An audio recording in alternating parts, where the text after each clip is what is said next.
Good evening, ladies. Welcome back to all of you who are showing up here. So yesterday I chatted, if any of you watched yesterday's video, I chatted about sort of simplicity and order and why that matters so much in our life. And so what I'd like to share with you today is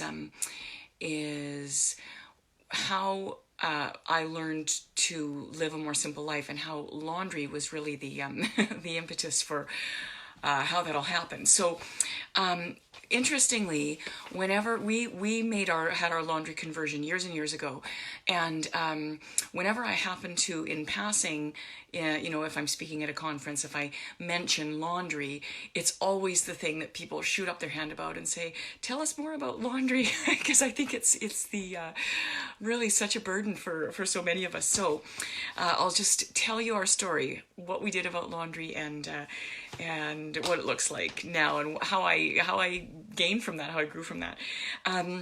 So first of all, I think I was destined to give talks about laundry because my last name is Landry, and as my sister-in-law pointed out yesterday, that I should have married a laundry. Well, I did. In French, it's laundry. So there we go. That's why I'm talking about laundry. So I think laundry is really important to the smooth operations of family life, and simply being able to find your clothes, or having your kids find their clothes, can really make or break your morning. As most of you will know, when you go out the door and your kids are crying because their socks don't match, and you have no idea where any other socks are, and you're trying to get to your music lessons, and the ensuing meltdown happens, right?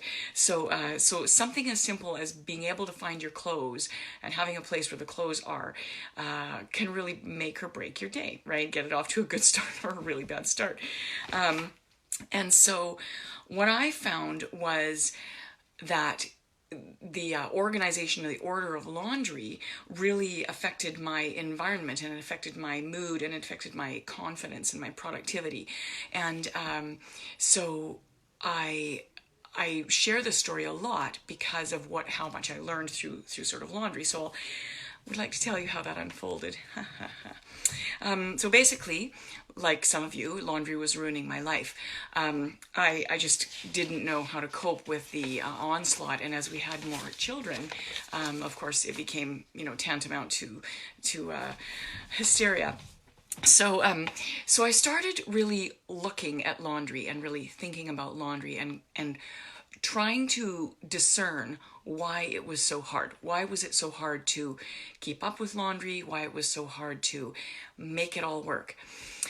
And so I started looking at other areas of our family life and why they worked more smoothly than laundry did. Why could I keep up on the dishes, but I couldn't keep up on laundry? In a way, meals and providing meals is more time-consuming, more demanding than laundry, and yet we keep up with it. So I started just watching how we maneuver in the kitchen and how things play out. And the biggest thing that I noticed was that everything we use to make meals happen is all stored and cleaned and housed in the same place, right? All the cooking utensils, all the eating implements are all housed in the same place. And so there was very little traveling around the house with the things that we eat. Even the place we eat is placed close to the place we clean and the place we cook. It would be inefficient to, say, have your dining room table in your basement and be carting your dishes up and down the stairs. You can imagine how that would just sort of affect the proceedings of eating, right? It would change everything. And so I thought, okay, what's the comparison here? So one of the biggest differences that I think between the kitchen and the laundry and how things work is we, first of all, carry laundry all over the house. And so that in and of itself makes it more complicated to get it put away, to get it into the dirty laundry place that it's supposed to be in. So we sort of complicate it more than necessary, maybe. But also what I noticed was the storage of kitchen things is finite. Pots, pans, cooking utensils, plates, cups, bowls. you can only fit so many of those things into a cupboard, right? So you have a practical amount of plates. Maybe you have 8 plates, or maybe you have 12 plates. Maybe you have 5 pots, but you don't have 30 pots, right? Laundry, on the other hand, has a very infinite quality to it. Laundry can be stored on the floor. It can be stored in the bottom of your closet. You can put 10 different things on a hanger. You can stuff it into corners, put it over chairs, put it on the floor. It's really kind of an infinite storage problem.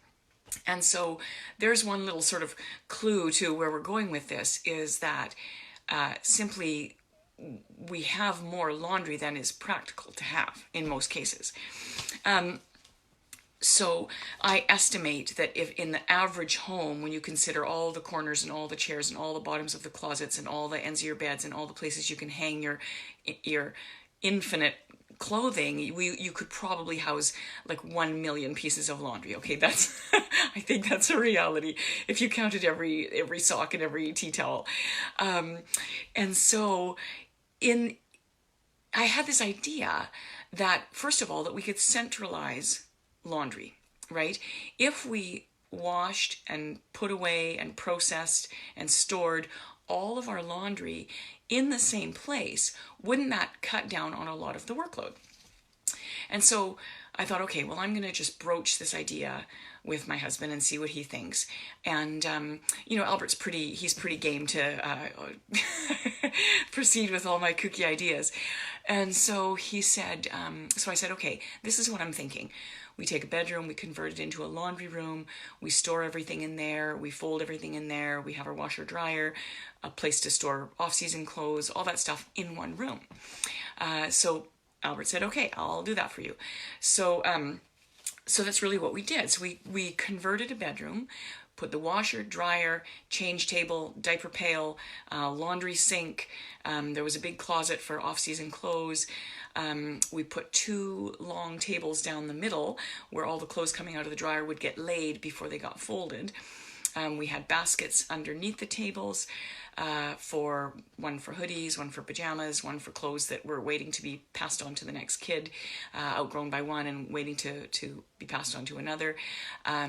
We installed cupboards for everybody so that everybody had one shelf in the cupboard. We had a place to hang things, dresses and whatnot, place to store shoes. So it was truly a thing of beauty. Okay. And then what happened was, after we converted this amazing laundry room / bedroom, we brought all the clothes and all the laundry from all over the house in it. Okay. And what I will tell you is this, you really know, first of all, it was embarrassing and it was terrifying. And you really know that you have a first world problem on your hands when you put all the laundry that you own in one room.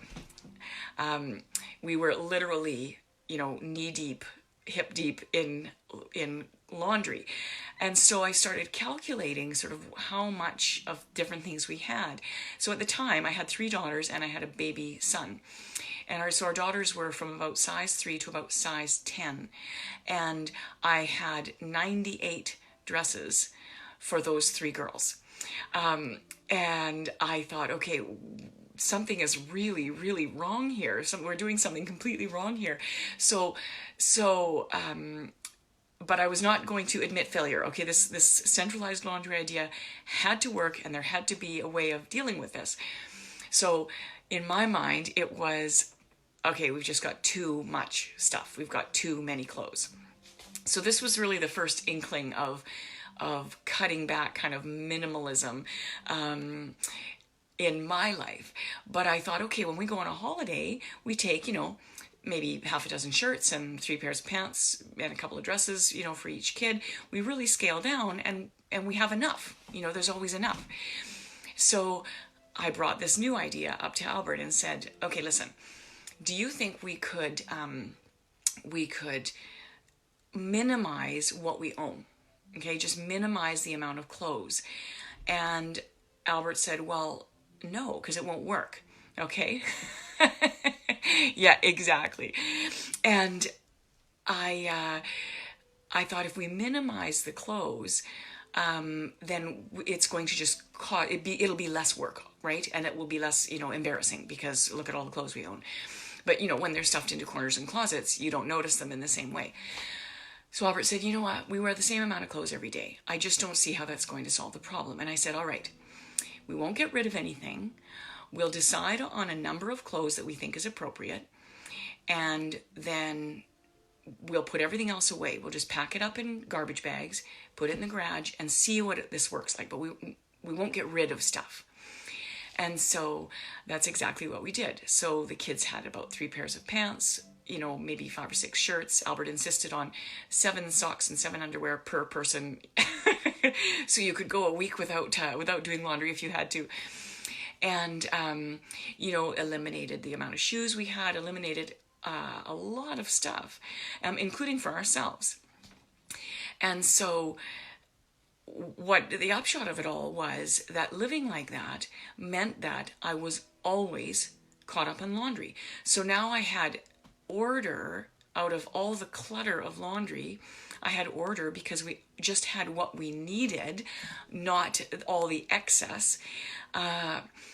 And we were then able to develop a routine. You can't make a routine out of clutter. It's not possible. Okay, but you can have a really good routine when you don't have all the clutter. Okay, so getting rid of stuff was the best thing we ever did. Okay, so this is what it looked like then, was that every kid had a shelf. They had a little basket for their shirts, a little basket for their pants. We had a place to hang up winter coats and the girls' dresses. We had the baskets underneath that would be for their pajamas. We had a basket of girls' socks, girls' underwear, boys' socks, boys' underwear as the kids got older. When I started all this, I just had one baby boy. And I did 1 load of laundry every day, and we were always caught up on the laundry. It was unbelievable. So this was really this unbelievable experience that I was going through about how eliminating the amount of stuff that you own can completely change your life. Okay, so what would happen, how it worked in our family, was that I had a basket for dirty laundry near their bedrooms. I had another basket in our upstairs, so that it was convenient to put dirty clothes where they belong. Either in the morning or the evening before, the kids would gather their clothes from the centralized laundry place. They would take them to their room, get changed in their room or in the bathroom that was nearby the laundry room. And everyone just got used to that, and that's how we operated for a long time. We sort of operate like that now, but I only have 2 kids living at home now. So, but we still regularly minimize our clothes, right? About every 6 months, I've done this for, over 20 years now, but every 6 months we go through everything we have and eliminate anything that people aren't wearing or don't fit them anymore, or they're not prepared to pass on to someone else. It's just gone. So, I will say that the teenagers had a desire to have more clothes than my pretty strict limits I had, which we allowed them. We didn't want this to become an area of argument. So what we did with the teenagers was, if their clothes got beyond the level that I felt was appropriate, then, they could either store some of them in their room, or they could put some away and bring them out seasonally, or they could, do their own laundry and, have an appropriate time that, that they could do that. But in general, people were really good about just sticking to the size frame. I said, basically, if your cupboard gets too full, you're going to have to get rid of some things. Right. And they were good about it because they all, I think, recognized that there was just this huge advantage in this. So through going through this process, what I discovered was not just, having the centralized laundry, but lots of different sort of advantages. Was, first of all, it was a really efficient use of space. So even though we lost a bedroom, the kids didn't have closets or dressers or cupboards in their bedrooms. So their bedrooms could be used for a place to study. They could be used for a place to play. They could have big Lego setups in their bedroom. And it wasn't this giant mess we were dealing with all the time. Their rooms had more room to play in them. and clothes was just never really part of it. Even really keeping the rooms tidy wasn't a huge deal, because they didn't have anything except what they wanted in their room. So lots of areas became tidier. There also wasn't the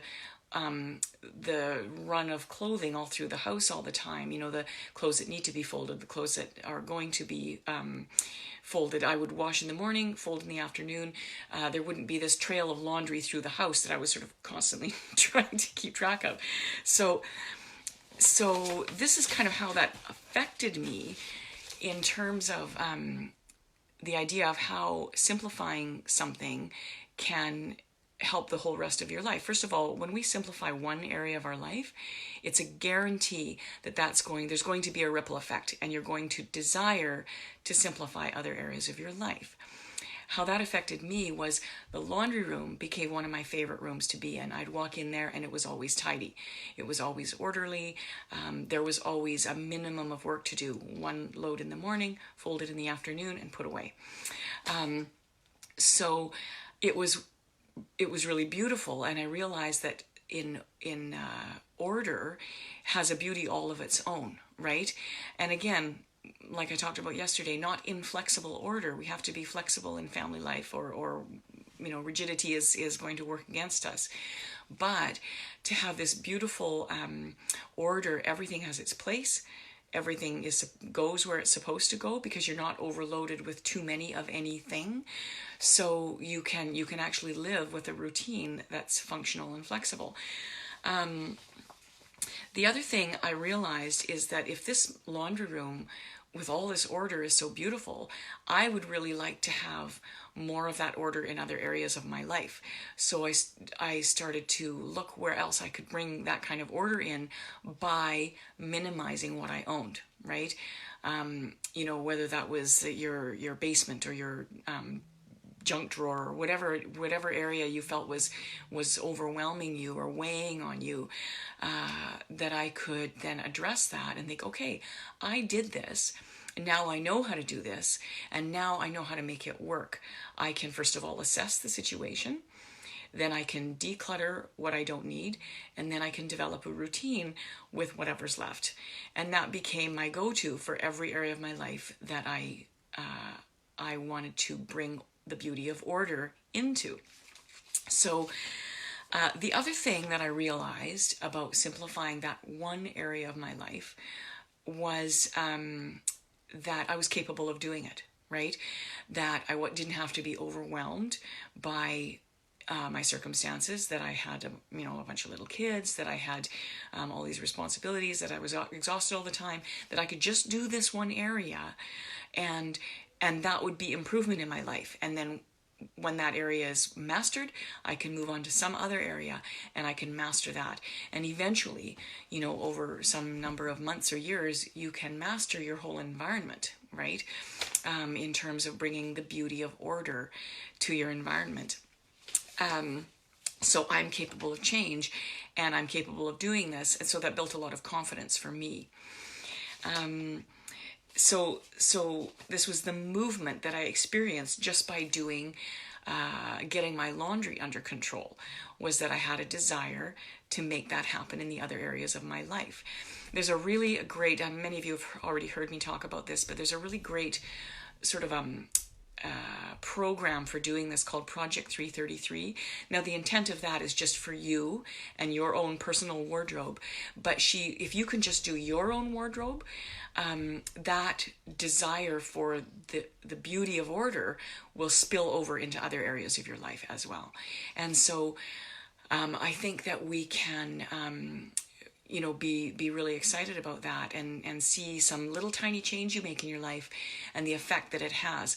So the gal who runs if you Google Project 333, the idea is you have 33 items for 3 months. You don't get rid of stuff, you just put it away, and you see what it's like to live with 33 items for 3 months, and see how freeing that is, just to minimize like that, and how much you actually have.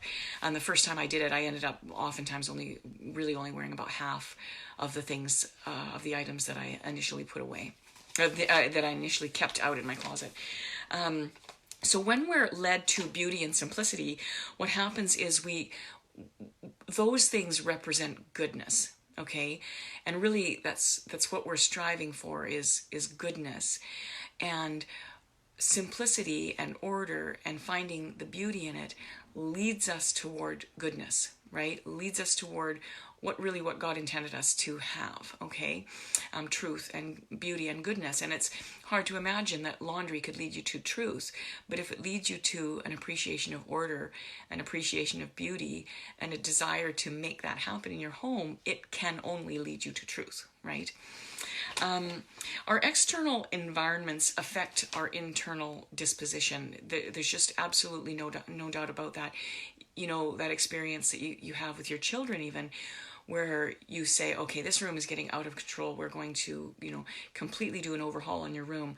And you put all the books where they belong, and you put all the toys where they belong, and you tidy up under the bed, and, you make the room look beautiful. You take a day and you make the room look beautiful.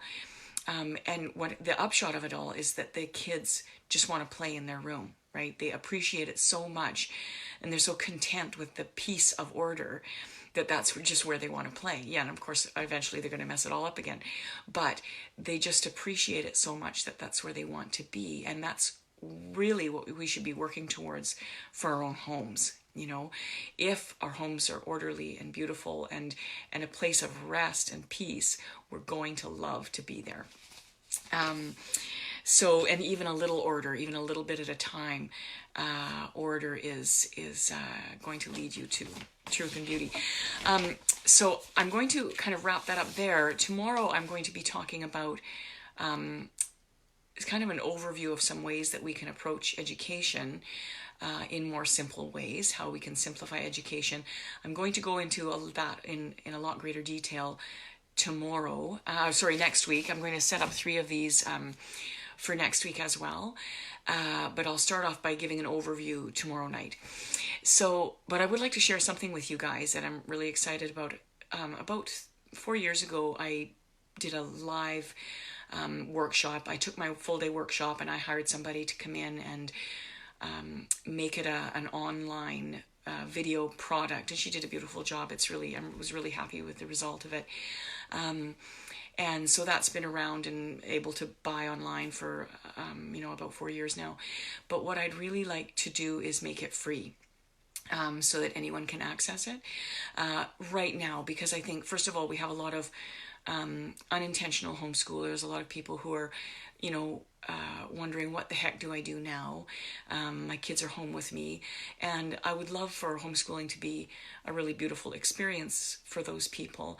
And I'd also like to just share the wealth of my own experience of educating children in a really simple and joyful way. And so I'm going to make that product free, and I'd like everybody to just share as much as they can. I just have to, I'm doing a few edits on it, and I'm going to make it available here. I'll announce that tomorrow. That's funny. Somebody else is calling them unintentional homelearners, if you're not seeing the comments there. And I think that, anyway, if you guys I would just appreciate it if you guys could share it as much as you can. I will give you the information on that tomorrow night. I should have all my edits done by tomorrow. And I'll meet again here at 8 o'clock. We'll keep these short and sweet, and share whatever you can with the people that you can. Take care of your neighbors, and everybody stay safe. God bless.